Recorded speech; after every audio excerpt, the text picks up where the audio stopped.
Olá, aqui é o professor Rodrigo Freitas e esse é o projeto Neuroeducação. Dentro das dificuldades de aprendizagem, nós já vimos que ela pode ser por uma deficiência pedagógica, mas também pode ser por algo que o seu filho apresente, como as DAIs, as dificuldades de aprendizagem específicas, que têm causas neurobiológicas. Quais são essas DAIs?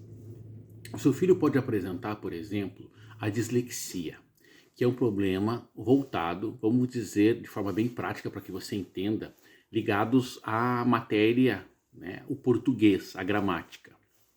Então ele pode apresentar prejuízos na leitura, na sua interpretação, na forma como ele compreende as coisas. Então é importante nós compreendermos e entendermos isso. Ele pode ter este prejuízo chamado dislexia.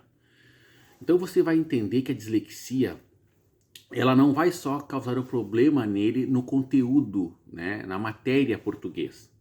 Mas se ele não consegue compreender textos, isto vai, né, ser replicado para as outras matérias que também exigem leitura, por exemplo, história, geografia, ciências, literatura, enfim. Então toda essa parte fica afetada. O seu filho pode apresentar a descalculia, que é problemas relacionados com números ou com a matéria matemática, a compreensão e a noção de espaços, de quantidades. Então ele vai apresentar essa grande dificuldade aí. Também o seu filho pode ter a dispraxia, que é problema causado devido à coordenação motora. O seu filho não consegue ter coordenação motora, ele não consegue amarrar os cadarços do tênis, por exemplo, ele não consegue fechar um zíper de uma blusa, ele não tem controle e a letra dele é uma letra às vezes não legível, porque ele não consegue, né, fazer a coordenação do punho para a escrita. Ele vai ser um pouco desengonçado na hora de fazer alguma atividade física, ficar em um pé só. Às vezes ele vai estar caminhando e do nada parece que ele tropeça e cai. Então, isso pode acontecer, né, com seu filho. Então, o nome disso é dispraxia.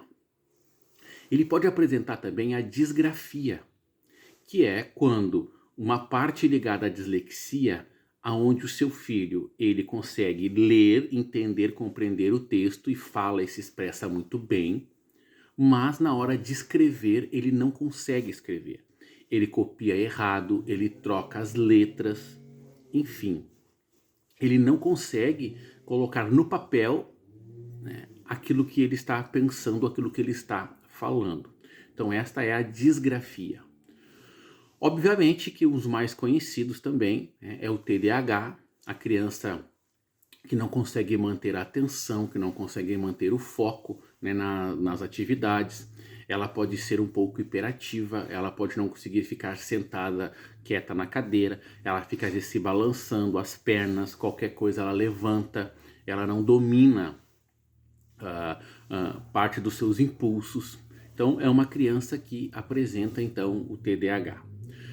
Vamos ter também o TEA, que é o transtorno do espectro autista, né, que é a criança que é autista, e aí vamos ter os níveis de autismo, e cada nível de autismo vai ter uma exigência de uma ajuda. O nível 1 é o mais leve, precisa de um pouco de ajuda. Depois o nível 2 precisa, né, de um pouco mais, né, de intensidade de pessoas auxiliando. E no nível 3, então, né, obviamente nem se fala. A criança tem que estar sendo assistida direto ali, né, pela sua condição, pela sua capacidade. E um outro ponto que afeta muito também é o TOC, o transtorno obsessivo compulsivo. É aquela criança que tem que deixar tudo perfeitinho, os lápis alinhadinhos, as coisas muito bem organizadinhas, tudo extremamente, né, alinhado, ordenado, porque qualquer coisa fora isso prejudica ela.